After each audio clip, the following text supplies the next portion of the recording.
So I'm going to introduce Roland again as a man who was instrumental in guiding MT1 through some elephant negotiation. Some times where we had something going on in the table. Maybe we sort of partly were aware of it, maybe we weren't, but often it was Roland who was able to bring it to our attention and name it, and it precipitated at least 4 occasions that I can remember, pretty powerful conversations on different nights that ultimately led to a shift and a growth and a deepening of the practice of that table and how we were functioning and meeting the needs of the men in the table. So when we thought about this topic, there was pretty easy to think who would be the best person to turn to. We thought Roland is the man. So without further ado, Roland, over to you to firstly guide us into some discussion about spotting an elephant and having a fierce conversation. Yeah. All right. Yeah. So, for better or for worse, I tend to speak first and think later, and people have often felt the need to protect me by telling the person I'm talking to, don't worry, he's Dutch. Yeah, I don't know if it's particularly Dutch, but I do tend to think about stuff that's happened and then think that's not right. Something needs to happen here, and then rather than stew on that, I do something with it. I say it. I speak it out loud. As I just said in my little breakout group, I do firmly believe that. My experience is that I have never been in any situation where an elephant has been pulled out of the corner of the room, and afterwards I thought, I wish that elephant had been left in the corner of the room. I think elephants are just elephants, or I'm not sure if everybody is anybody uncomfortable or is confused by the term the elephant in the corner of the room. Yes, I am. Yeah. So the elephant in the corner of the room is the concept that there is something that nobody's talking about.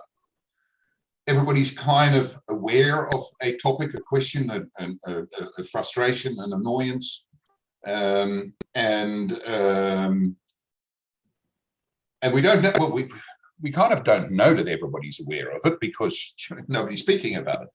But you have this feeling that there's something that's happening here that really needs to be talked about, or it would be good if it was talked about, but I don't know how to bring it up. I don't know how to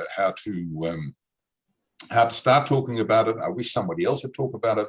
I wonder if I'm the only one talking about it, but not, if I'm the only one being bothered by it, and it gets in the way of good conversations. It gets in the way of good relationships. It gets in the way of good development of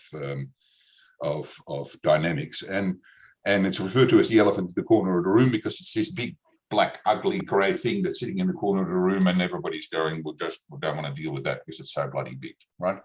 Does that make sense? Is that kind of, yeah? So that's how I think about the elephant in the corner of the room, and the way to deal, the way to bring an elephant out of the corner of the room cannot be by any other way than by somebody being prepared to name it, to say, there's this thing that really bothers me. And often in groups, and I think in tables that they're classic that way, these things develop and they sit in the corner of the room, and very often you find that people end up not turning up because they're annoyed about something. So membership starts to dwindle, the trust doesn't develop, and all that kind of stuff. So yes, I mean, for better or for worse, I have in the past in MT1 and pulled elephants out of the corner of the room, and that's often been uncomfortable. Been uncomfortable for me. It's been uncomfortable for everyone. It's led to uncomfortable situations and conversations. And I think I can say without any hesitation that every time, nevertheless, the outcome has been brilliant. And I mean, I've got two stories recently in my own table here in Launceston MT14. I'll just share one of them where somebody else actually raised elephant, and it was particularly uncomfortable for me because it was directed at me. But the end result was fantastic. A couple of meetings ago, one of my fellow table members said, "I've got something I want to talk about because it's really bothering me." And he said, "And what it is that it's really bothering me is that we have to address that you, Roland, keep behaving as if you were the leader of this table, and I don't think that's right. It feels uncomfortable, and it doesn't feel right for me, and I want to talk about that." And that I can assure you that at that moment when he told me that, when he said that in front of the whole group, I felt quite confronted and quite uncomfortable. What's more, it turned out that the whole group agreed. Right. So I was really put in quite an uncomfortable situation, and I thought, well, okay, that's uncomfortable. But I also kind of knew that he was right. And so, well, they made me stand up and hold my hand up and swear that I would relinquish all future aspirations of leadership of MT14 on a stack of Bibles. No, and it was kind of lighthearted, but it was very serious. And it led to some really good outcomes. It really changed the dynamic in the table and raised the level of trust. So that's a perfect example where I didn't do it. It was directed at me, but it was a perfect example of somebody saying, "This needs to be said," because as long as Roland keeps pretending to be the leader of this group, we're not going to move forward. So, yeah, that to me is the concept of pulling the elephant out of the corner of the room, and that's why this session, David and I called this session also fierce conversations, because that it required a fierce conversation. That's another way. I mean, fierce conversations is a reference to a book called Fierce Conversations that I am a great fan of. But yeah, it requires you to be fierce, to be courageous, to jump in boots and all, step out of your comfort zone and trust the universe that things will be okay. And this guy who did all of that. He was fierce. He was non-apologetic, but clean and clear and honest. And it had a really powerful outcome. And I have greater respect for him now and for my whole table than I had before that. That's great, Roland. Giving you enough there, David? Yeah, that's really good. There's possibly questions about that story. I think what we might do is have you guys find your own way into this topic through a breakout conversation, which I'll set up in just a minute. And if you've got questions of Roland's particular example, after the breakout, we can have a plenary and you can pose those to him. But it may well be that as you dig around with a few others in a smaller group, you can start thinking about your own elephants, either at your table or maybe if there's nothing there that's present to you right now, maybe it's a group that you've been involved in the past where you can at least connect with an experience of this, of, yes, I've been in a situation where something's felt not right, but maybe it wasn't being discussed or whatever. To set that breakout conversation up, which I'm about to invite you into, I'm just going to share screen and give you a couple of slides. Can everyone see that? Yeah. Yep. So yes. Just to add a bit more clarity to where we're going for the next hour and a bit, or hour, it's just on the half hour now. The purpose we set out with tonight, as Roland and I talked about this, was two things. One was to strengthen your commitment to naming an elephant when and if it comes up at your table, because it is important to do that.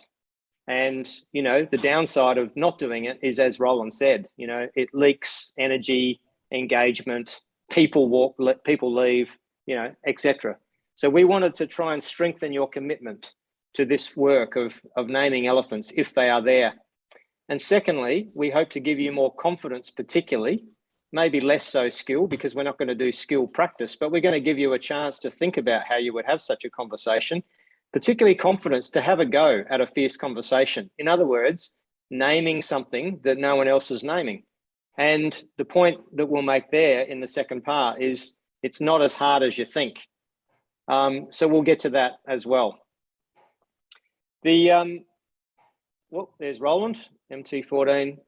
And so there's a fundamental of the many fundamentals, the dot points, that talk specifically to this point.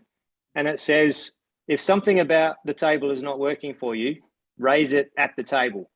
If unmet needs or issues are not discussed openly, they will fester, become toxic, and cause harm later. And we've seen this now with 62 tables. Ben and I can share plenty of examples. Michael's here from the kitchen team as well. We can see examples where things aren't discussed and then they cause problems. Men feel disengaged, they get frustrated, they leave tables. These are things that could be avoided if there was the willingness to name them and deal with them at the table. So what we wanted to suggest in terms of a conversation, is, I think I've skipped forward. Where is it? There. This is the conversation I'd like you to have in your breakout group. Firstly, to consider, is there an elephant at your table? And this is not to say there is. There may not be. You might be traveling perfectly happily. It's a high-functioning group. So you don't have to make up an elephant. You don't have to make up something that's not there. If that's the case for you, when it's your turn to share, you might think of another scenario where you've been in a working environment or a sports team or some other place. So if you've got an example, it can be useful to share it. But then, as Roland was alluding to, you know, there's a lot of internal stuff that goes on around this, like, you know, should I say something? Is anyone else noticing this? Maybe it's just me. You know, all this stuff is perfectly natural. So question 2, what's going on in your head about this, is just an opportunity for a minute or so to reflect on that scenario. And if at your table you do have an example, maybe one person in your breakout group of 5 people or 4 people will have something. What happened if they did raise it? And if they haven't raised it, what's going on? Why haven't they raised it? And that would be an opportunity for that person just to reflect honestly on, okay, what's in the way of me naming this elephant? So that's what we're going to invite you into. I'm going to post those questions into the chat so that you've got those there. And when we go into breakouts, as I said before, you will have that chat with you, so you can refer to those questions as you go about your group conversation. So is there any questions about what I'm about to invite you into, which is a group of 4 for 10 minutes talking about those questions?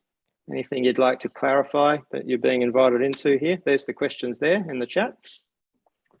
What's an elephant at your table, if you do have one, as said?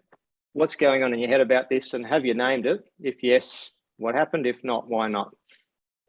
Take, you know, a couple of minutes each. Maybe one person's got a really juicy story, and that might be quite instructive for everyone. Maybe they get a bit more of a turn, but just check in on, as you start, on who has got something that they'd like to share about these. But, you know, try and have a go as well. Can I just say something, David? Yes, thanks, Glenn. As a Zoom user and having run Zoom classes, I've found that what I've put in the chat in the main room doesn't copy over to the breakout rooms, and vice versa. I don't know if that's your understanding or not, but anyway, I just took a copy of what you've got in the chat box, just in case that theory is correct. Yeah, thanks, Glenn. Good point. So hopefully somebody has got a basic idea of what those questions are when you're in your breakout group. My understanding was that they do carry into your chat, but it might be, maybe it's a different setup in different Zoom scenarios. So welcome back. Wow. Thank It's you. so That was so quick out of the breakout groups. We all just arrive at the coffee stand all at once. How's that? Oh, whose turn to make the coffee though? Come on. I need a long black. No frothy, please. no frothy coffees. We don't have time for that. You get the international roast, Mike. No, I get a choice these days, mate. I get a choice these days. That's good. What, caterer's blend? Yeah. I mean, Gentlemen, went out and bought it. Just a couple of quick shares from anyone who feels what they'd like to. Did you resonate with any of the elephants being discussed? Did you resonate with that internal narrative? What's going on inside someone's head about the elephant? Anything that you want to share about either of those dimensions? Well, very much I was unaware of the elephant until tonight. And as I was saying in the breakout group, I'm probably the elephant. So it was a real awakening for me. So thank you. Great. Self-awareness is a good thing, Mike. Well done. I'm here to tell you, you don't look anything like an elephant. Honest. Thanks for that. Any other comments? I think for our group, it was making people understand that maybe people thinking, maybe there are a couple of elephants that are in the group. But also, this isn't just about elephants. This is also sharing what's going on for other tables and how they're doing it as well. Like, how can we all make, because at the end of the day, we're here about elephants to try and make sure our tables are the best of breed. So it's not just that, it's also sharing other things that, maybe that will help an elephant, or maybe that will help for the betterment of our tables and in our sort of organization. Great, Alex. Thanks. John, do you mind if I drop you in the deep end? Because I thought you're John Jackson. I thought your story about this group that it was not a men's table, but the story of the group was just so on point. What happened? Because would you mind relating that little story to the whole table, the whole group here? Yes, it was. Well, briefly, it wasn't part of the men's table organization, but it was a group I was with in Queensland. And what happened was the guy who started the table, or the group rather, he wanted to be the guru. And so what would happen is people would have various comments, and then he would always at the end say, well, thank you for that, but the real answer is this, or what we need to know is that. And he always wanted to finish it off with a definitive guru type statement. And none of us had the courage, because he was the originator of the group, none of us had the courage to call him out on it. So we would just let him finish and hope to go on to another topic. But the group started to disintegrate. I left it, and I think everybody except one or two had left, because we didn't have the courage to actually say to him, that's not what these sort of groups are about. Yeah. No, that's great. I had a similar story. It's Michael here. To someone who was actually a co-host, and he had a tendency to, at one of the tables, to summarize everyone's story at the end of their share. And so, like, what do you think you're doing?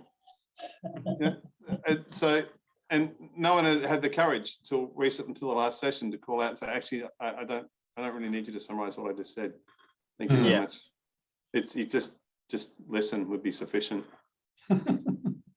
So to model that behaviour of summarising what we've just said, I'm going to attempt now to summarise what we've just said. just to really show you, right? Just to show you how this can play out. We don't need you telling us how to summarise, David. Very good, John. You're learning. There is a difference between sort of active listening and summarising everything. And they are really quite different. Yeah.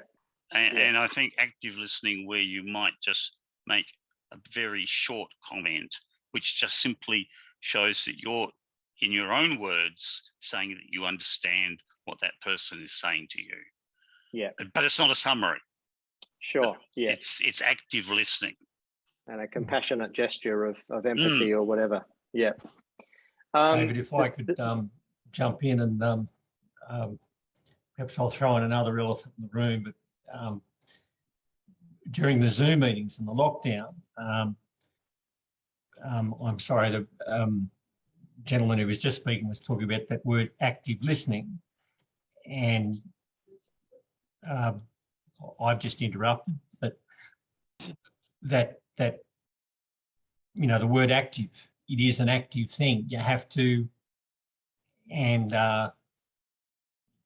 you know, one person who's left the table, well, there were two things. One, he would interrupt. Two, I always found in the Zoom meetings that we would have, he was almost reclining in his, so he'd be leaning back in the chair with the headphones on. I don't know where the computer was, but I used to find it an irritating, with his hands behind his head. It just indicated to me disrespect, I suppose, more than anything else. So I suppose that was another, but that those words, active listening, I just think are so important at the table. And, you know, it is an active thing. You have to do it. So, or I don't know if that makes sense. But, Oh, it does. Look at the body language of everyone on the screen. Everyone is leaning forward and focusing. Yeah. Of course. So they are now. I was going to lean back and give you. Now I feel a bit comfortable about it. So. Going to draw a line under this first stage of tonight and move to, okay, so you've identified an elephant. You're realizing, okay, this isn't working as well as it could.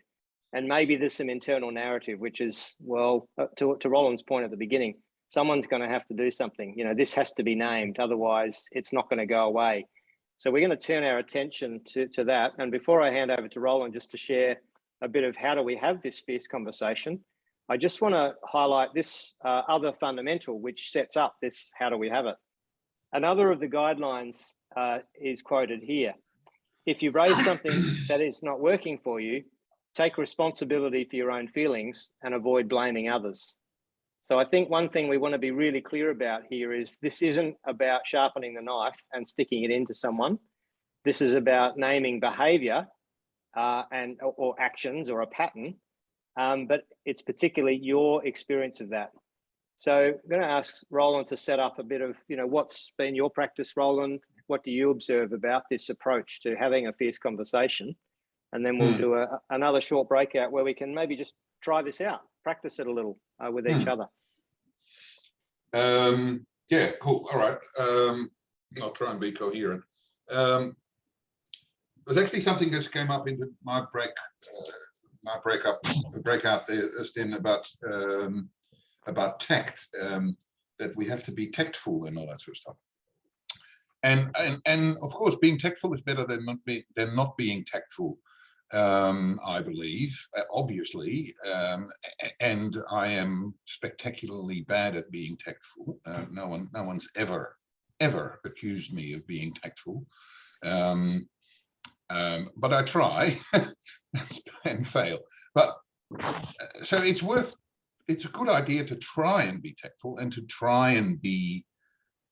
Well, you know, obviously we have to try and be kind, and we have to try and be respectful, and we have to try and be tactful.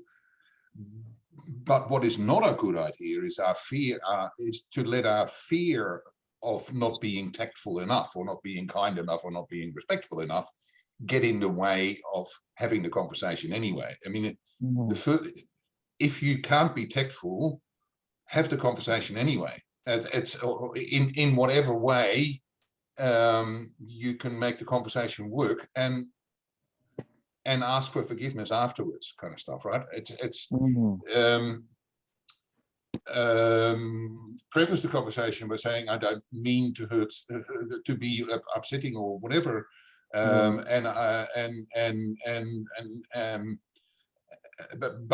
I don't know how to say this thing properly so that I'm not going to hurt. So I'm just going to say it, and then then it's out there, and then feel free to jump on me, but I'm going to say it anyway.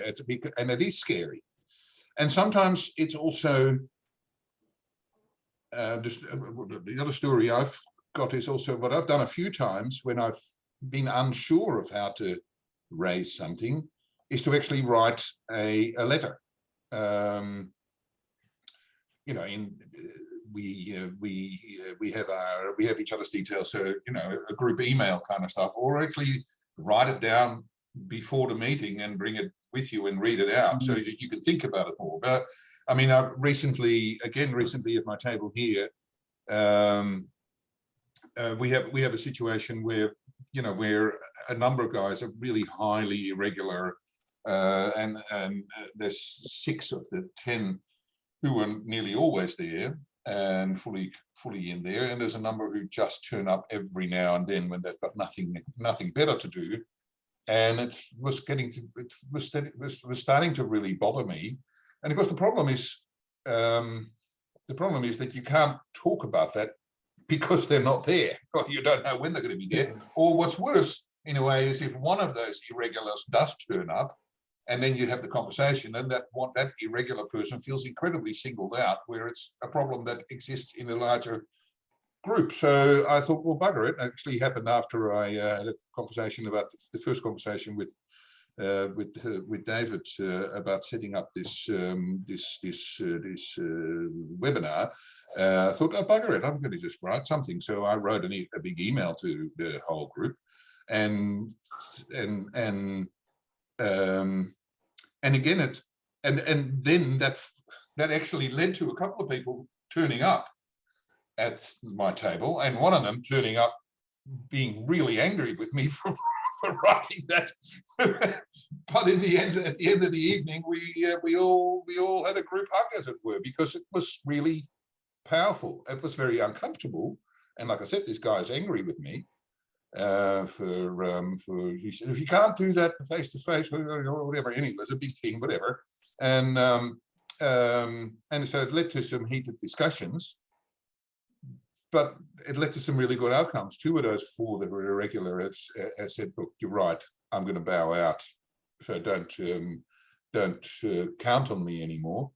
And 2 of the others said, no, I'm going to make it much more important. I'm just going to lock it in my diary, and it's going to be priority. And so it just changed the dynamic again. So I suppose all I'm trying to say is there is many ways to skin a cat. The important thing is that you skin the cat. There is no right or wrong way. Look, there's 1,000 kind of frameworks, and I think the kitchen's probably, David's very skilled in this thing called nonviolent communication and has a lot of knowledge in that. And I think the kitchen's going to make some resources available around that. And I think that's really good stuff to take in. And there's the active, you know, the stuff that comes out of that whole form of Rogerian counselling, that's called, or whatever. There's some really powerful stuff in there, and there's that book that I mentioned before, Fierce Conversations, and there's many others. But we're not all going to become good at this stuff, but just bloody do it. That's I suppose is what I want to say. Yeah. Does that give you enough? Yeah, absolutely. I think it's the push that many of us need, and we see it. Ben and I and others in the kitchen see it. We get a phone call. Oh, this is happening at our table. Okay, great. Have you raised it at your table? Oh, no, we haven't yet. And that's the starting point. Is, well, okay, let's prepare you, because you have to have the conversation, as you say, Roland. We'll just do it. So we're going to have a go at just, you know, being as tactful as you can, but just doing a little practice. And not all of you might want to have a turn, but it's worthwhile in these sort of forums to just have a go, because it's one of the better chances you'll have to just go, well, what would I say in a given scenario? So I'm going to set up a third breakout round, and just a reminder, firstly, of this guideline. If you raise something that is not working for you, take responsibility for your own feelings. So in other words, this is what's happening. This is how I feel about it. I'd love to have a conversation about that. So here's the breakout scenario. I'm going to give you a couple of scenarios, or scenario C is the one that you've already just discussed. Maybe you've got one that's live and fresh for you at your table. So we'll have a look at those scenarios in a minute, just so you can familiarize yourself, and you can stand in one of those scenarios if you like, and then have a go. We'll take it turns. Just going to be a group of 3 for this breakout. So 5 minutes per person. For the first 2 minutes, just have a go. What would you actually say? You know, as if you're talking to the table members right here on this call. And then stop and then hear what the other guys thought, how that landed. If they were members of your table, you know, was that effective? Would it get a good conversation started? Or would they suggest that maybe you could approach it in a slightly different way and they could give you feedback? And then flip to the next person to have a go and try saying it and then getting the feedback, and then flip to the third person. So you can choose your own scenario, number C, you know, the one that's happening at your table. Or if you'd like to just make believe for 5 minutes, then you could choose scenario A. And we've heard some examples of that tonight. Maybe there's some wobbly commitment. You know, some of the members aren't showing up, and Roland's just given us an example of that in his story there. Scenario B, you know, often shows up in a slightly older table. Things have just gone a bit flat. It doesn't feel like it used to. Maybe there's just a lot of story, but not a lot of feeling and authenticity in what's actually happening. So maybe that's what's happening. So you could choose scenario B. So the point of this is simply to choose one to practice. That's what you're being asked to do by looking at this slide. So back to the task, and I'll put this these steps in the chat again. Pick a scenario and then have a go, and then get some feedback, and then flip to the next person. So the whole thing will be about a 15-minute breakout. It'll take us to close to finish, and we'll go from there. So I'm going to put you into smaller groups this time. It'll be groups of 3, as I said, and this time it'll help to get a timekeeper. Just make sure somebody's looking at the clock and making sure you're giving enough time to the second person and then the third person to have a go. All right. If you finished all your practices, just riff with each other about what are you noticing that's emerging through this conversation. What's showing up for you, and what are you learning about all this? How'd you go, guys? Very good. Excellent. Worth having a practice at? Definitely, yes. I enjoyed it. I learned a couple of things. Some good suggestions there about certain topics. So yeah, it's good. There are some common themes that go through, aren't there? Yeah. Yeah, there is, Mike. Yeah. There's the foundation stuff that can go wrong is membership, a dominant person, a couple of other things, but really there's definitely patterns in what can go wrong. Let's just hear a couple of shares. What did you notice? What did you learn? And I saw some wonderful practice, some exemplary scenarios run. We got some skillful people here. What did you find, and what did you notice out of that? I'm happy to talk about our table or our room. Okay. We had a couple of people who were a little bit more nervous, a bit more, it's not nervous, a bit more reserved. And what came from what I learned from it is that they wouldn't normally do this. They wouldn't call it out. It's not in their nature, and that's okay. But what I noticed was that they're probably closer to being able to call it out than they think they are. Mm. And I think Roland mentioned it very quickly about it doesn't really matter how it comes out as long as you can get it out. And, you know, skin the cat, doesn't matter about how you're going to skin it, just skin the bloody cat. So, and I think to my compadres in the room, they were awesome because they had self-acknowledged where they were, but I also think they're a lot closer than they think they are, a bit more empowered to do it. Great. Others? I've learned that I've got to get involved. I've been pretty well a spectator up to date, so yes, very so good, I've Mike. got something useful to say. Very good. Yeah, the table needs all participants and no spectators. Yep. Yeah. Mike? My main learning was about making it about yourself. My instinct when I was role playing the scenario was to talk about some people have brought up this issue, and then I put myself in the role of kind of, quasi spokesperson for the table to address this issue. And Roland, called me on that and said, no, you've got to make it about yourself, how you feel about this particular issue.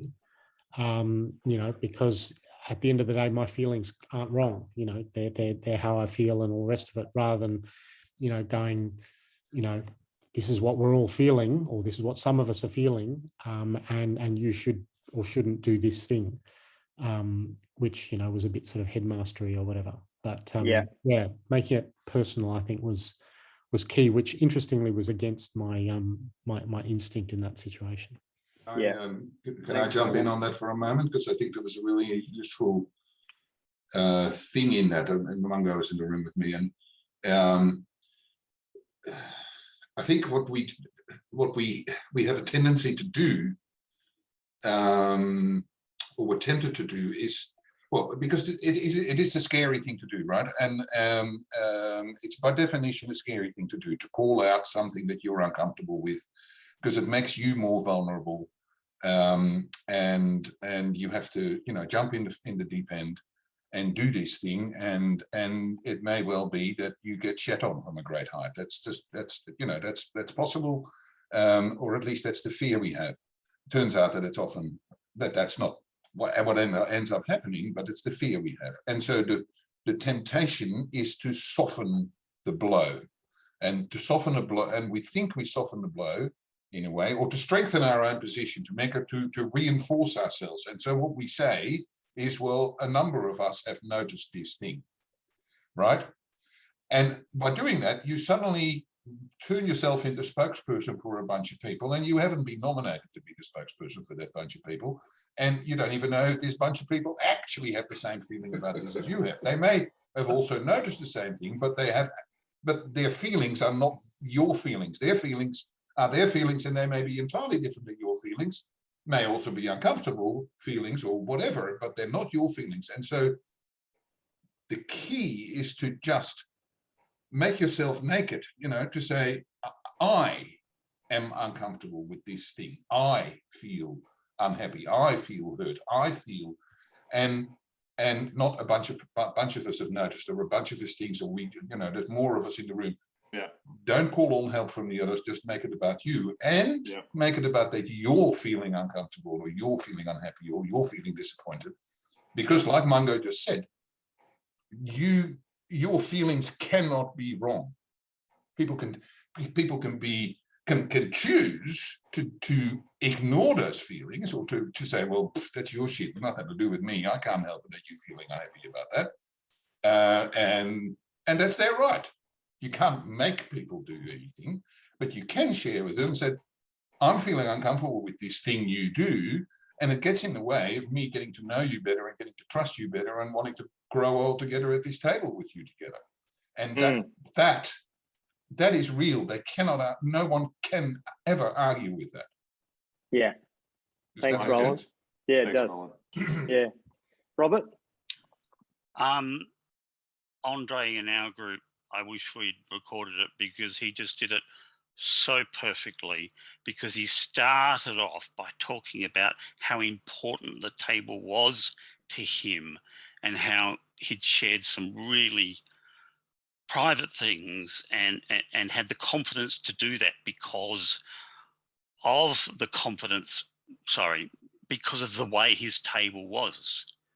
But then he felt that maybe these people who aren't coming very often, maybe they don't feel that same way, and that concerns him. So no one could deny, first of all, he started with a positive, then he told his own truth. And I picked up on that idea of, actually, no one can tell, only you can say what is your own truth. Yeah. That's all I'm going to say. Great. And that underlines what Roland's shared too, which is, the feeling is something that's undeniable. Michael Collins, you had something, and then probably almost running out of time. Yeah, just really quickly. It wasn't just that Roland said the fear of being shat on. It's actually the fear of hurting someone else's feelings, is what I heard from some of the guys in our group. So being interpreted though as offending someone, and maybe that maybe you're the no one else has the answer. So you ask a question. I also heard, and no one was able to answer it, and so that it just got left unresolved. So that was also that not being acceptable. And what we got to was the idea that maybe there's a space at the end of every table where these conversations are welcome and everyone's able to speak up at that moment as a sort of an invitation to all. And I suppose the final thing is sharing what I feel and then asking others what they feel. Yeah. In that sort of environment could be helpful.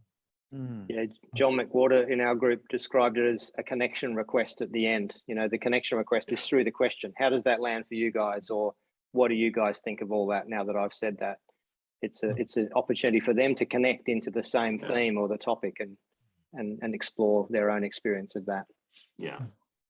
Great, guys. Really, really excellent conversation. Great that you've jumped in and had a practice. Thank you for doing that. As I said, I saw some exemplary efforts in the two groups I dropped into. And I suspect there's more here that we can continue on with. I found out one of the men here is skilled in nonviolent communication. It's a framework that absolutely feeds into this kind of work of how do you lean into a conflict situation and have a straight conversation and do it in a way that's got some structure. So we could explore that kind of framework into the future. There's definitely some wonderful communication capability and skill building things we can do together here. You know, for the betterment of our tables, as I think Alex was saying earlier, and also these skills we can take into our life outside the table as well. So thank you. Just before we wrap up and do a final checkout, which will be very short, I just wanted to share screen once more and just give you a headline of other things that we have in the pipeline for the men's table community. There's a couple of these forums, the national, Zoom sessions. The next one, Ben is going to be running a session with Guy, and it's specifically about commitment. Ben, did you want to say anything just very briefly about that session? Yeah, I've just popped the link into the chat there, so you can click on that and that will take you to a booking session. Commitment, I think confidentiality is probably the most important thing to have. Right underneath that is commitment, and that tends to be an issue for a lot of tables. So yeah, would love to see you there. And then we've not yet got something booked for August or September. We'll keep you a headline of that. But we've got Shane Fitzsimmons, the ex-RFS commissioner, who's a big supporter of our work, coming in October. So we're hoping he'll talk to us about resilience, and we'll have found some stuff from our research around resilient communities through the work we've done that was funded by them. Locally, we're having our first Sydney get-together, a casual dinner hosted by MT1 Men on the 13th of July. If you're a Sydney-based person, we'd love to have you along. And Lonnie is having a winter warmer on the 30th of June. And then there's encouragement. You don't have to wait for the kitchen to initiate something. So down in Lonnie, they just had a sense, all right, there's 4 tables close by to each other here. Let's just get together in a local pub and have a drink. So these can be initiated by men at tables as well. If you want help with that, you can just let us know. We're trying to foster this sense that we're bigger than just ourselves at a single table. So the Sydney thing is just for the men's table one? For men at all tables, Robert? It's my birthday, and I spent 30 years of my life in Sydney. Ah, well done. Well, if you happen to be here, you can come and join us and we'll shout you a drink. Seriously? Yes. I'll look at my diary. And then the next round, you can shout all of us. Has that, gotcha. That 13th of July, has that invitation gone out? It's coming out tomorrow, John. Those events will come out. I think it's tomorrow. Nicole's got them in the queue. So you'll be able to click on the links when they come through. Finally, just to wrap up, guys, huge thank you to you, Roland. Any last thing you want to say as we wind out? No, I think people have heard my voice, but I love that you're getting so many people here to a Thursday night thing like that, and everybody's committed. and keen and enthusiastic and passionate about this men's table thing. So thanks for being here, guys. And I think I speak on all the men from MT1 to say, without you, Roland, we would not have made it past our 3rd birthday, past our 5th birthday, past our 7th birthday. You were instrumental in keeping us on track and naming elephants. So thank you. Well, look, I cannot let that go by without returning the compliment, because if there was anybody who was at least as good at that as I was, it was you, David. You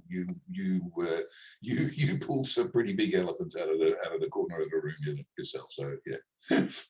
Roland and I set up this mutual congratulatory society.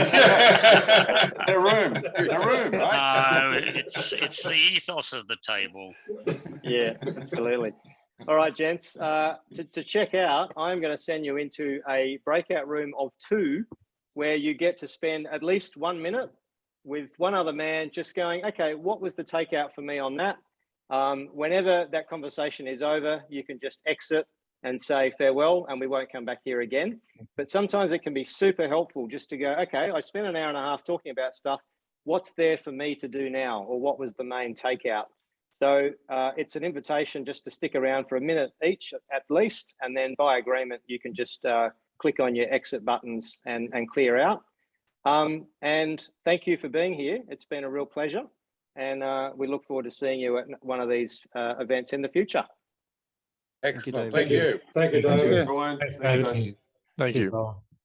Your rings when you're ready.